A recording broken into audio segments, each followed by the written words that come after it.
Hello, friends. We move to another lecture on nurturing smart teachers. Today, the subject is CSR, Corporate Social Responsibility Law.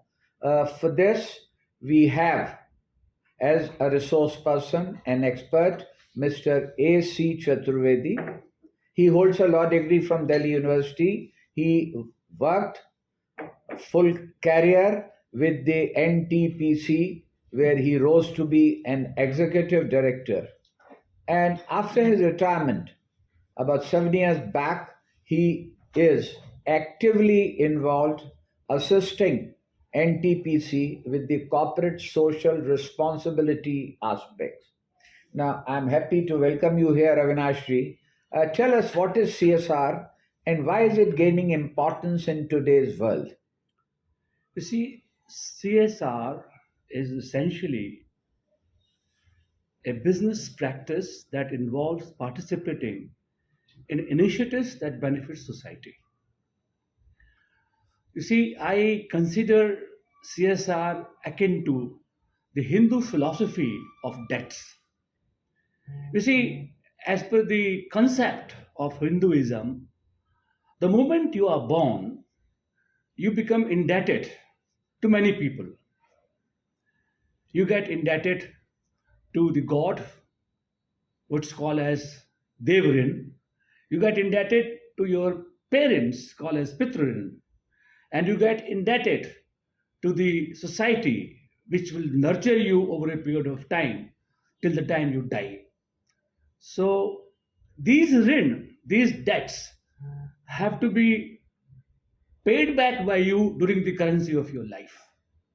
Exactly in the same way, corporate social responsibility is something that you have to give back to the society once you establish your factory or establishment at a place where you have taken the land from the people, used their meager resources in building up your factory, and then once you start making profit, you need to repay to the society. So essentially, this is what is the corporate social responsibility. That was wonderful, Avinash ji, the concept underlying corporate social responsibility and talking about Pitra Rin. Now, what drives a CSR? See, the CSR is driven by many factors. One of the most important factors is the global competition. You see, today you have a choice of buying things from anywhere in the world. And if the people feels that the thing that they are buying is something unethically produced or something which is against the societal norms, then I have a choice not to buy it from a particular place or particular country. This happened in the case, for example, in India also. If you remember that in 90s, India was exporting carpet from Mirzapur to many countries, and it was a very competitive carpet where people liked it very much all over the world. But when the world came to know that the carpet is being produced by young children, they stopped taking it from Mirzapur. Why? Because the people thought that the carpets are being produced by the blood of young children who should have been studying rather than working for carpets. So, therefore, the government of India was forced to bring about what is called as Child Labor Act at that point of time. So, CSR forced the government to change its policy, to reconsider its policy. This is one of the areas why the CSR is being driven. The second is the big size of the companies, the large size of the companies. You see, some time back in Australia, Facebook was doing a very good job. See, what happens is normally in a Facebook is when you open a Facebook page, you find a lot of news items also coming there. So the Australian journalist approached the government of Australia stating that these news items are produced by us after spending a lot of amount of money by going to remote places, spending money on our equipment, on our labor, but the Facebook simply takes the news and gives it to its people in the course of the normal business.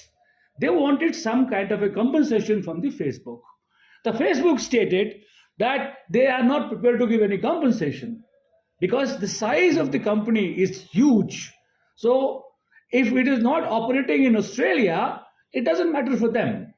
So therefore, they withdrew from Australia. But you'll be surprised to know that within a period of 7 days, they came back because they found that the loss of revenue in terms of advertisement in the Facebook in Australia was so huge that they could not afford. So therefore, they started now giving some kind of a compensation to the journalists. So despite the fact that you have a huge size and a lot of turnover, but when it comes to the corporate social responsibility, because the Australian government knew that their constituency is only their people. So unless they take care of their people, they take care of the society, they won't be able to come to elections. So they can't win any elections in future. So therefore, CSR has driven this kind of a thinking. Okay. The third thing is that talent. Now, there are many areas, but I could tell you only briefly 3 things. Talent. Today's talent would like to work in an organization which is not only profitable, but doing something for the society. So talented people are looking for those organizations which are not only confined to the profitability part of it, but also something that they are doing for the society at large. I think you brought out in a very clear, concise manner. My question is, what are for the law students, what are the job opportunities in CSR practice or CSR law? See, CSR is evolving. It's evolving now because see, from 1st April 2014, there was a Section 135 of the Companies Act came into existence. Under this act, the companies are now mandated to do corporate social responsibility, and they have also indicated very clearly that 2% of your average profit of last 3 years will be used for the purposes of corporate social responsibility. So you can imagine how many companies are there in the country and how many companies are making profit in 2% of that. I can give you example of NTPC. NTPC's annual budget for CSR driven from its profit is 300 crores. It's a big sum. Very big sum. And you can think of about ONGC, about Indian Oil Corporation, about SAIL. These are gigantic public sector organizations which have got huge profitability, and 2% of that is a huge amount of money. So the job opportunities for the students are great because somebody has to use that amount of money through a particular system, adhering to all rules and regulations. Yes, that makes it clear that there exists a huge opportunity in this branch of law, which is just, as you said, evolving. Just about, say, 15 years or a little more than 10 years old. We were talking about CSR strategies. Yes. Now, the CSR strategies have also evolved over the years. There's no fixed CSR strategy. It has evolved. How it has evolved? Now, in 40s and 50s, I can give you an example of Indian movies. If you see Indian movies, old Indian movies, you will find that there was a factory running there and somebody hand has come in the machine and therefore the hand was cut off, and then they have gone to the owner of the factory, and the owner of the factory has given him some money and said, get out of this place. So number of movies were made at that time depicting what was happening in the society. So the strategy of the industrialists at that point of time in 40s and 50s was only what is called as reactive strategy. That is the strategy. They will react in the sense that they will not give you any damn thing. They'll give you something which they feel is all right for you. Okay? So that was a reactive strategy. Then came 60s and 70s. In 60s and 70s, the strategy of the industrialists were simply defensive strategy. That is, if you blame the industry for something ill in the society because of the company, because of the establishment, they would put so many cases against you in the court that you will keep on visiting the court and you will say next time I will not fight anything against the industrialist. And their public relations, will do a great job. This is not what is happening in the society. The company is very good, blah, blah, blah, and all that. Now we have come in the late 90s and early 2000 until now, the CSR strategy has become proactive.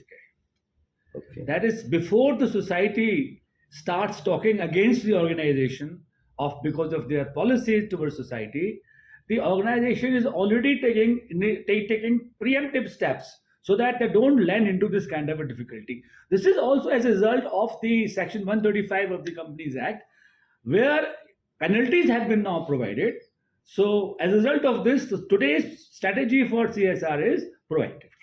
Thank you. This brings us to end of part 1, and